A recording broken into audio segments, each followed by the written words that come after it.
Another masterpiece from one of our many specialities here in South Africa, Hoek, home of the spirit quartz, intensely dark amethyst. And this particular kind, very, very, very uncommon, or let's say rare. I haven't seen this in many, many years. This must have come out in the late 1990s. I haven't seen it since.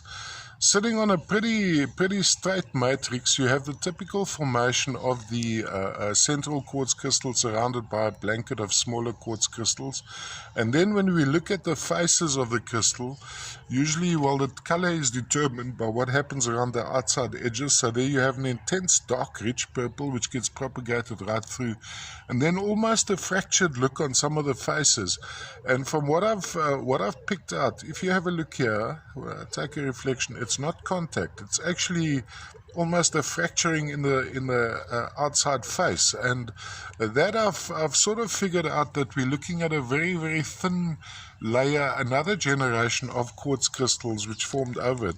When we have a look at this point, for instance, there you can see the original quartz crystal, and it's as if this thin layer of quartz has formed over the original crystal, all the way from South Africa. Spirit quartz from Hoek, Mpumalanga region, South Africa, formerly the Eastern Transvaal.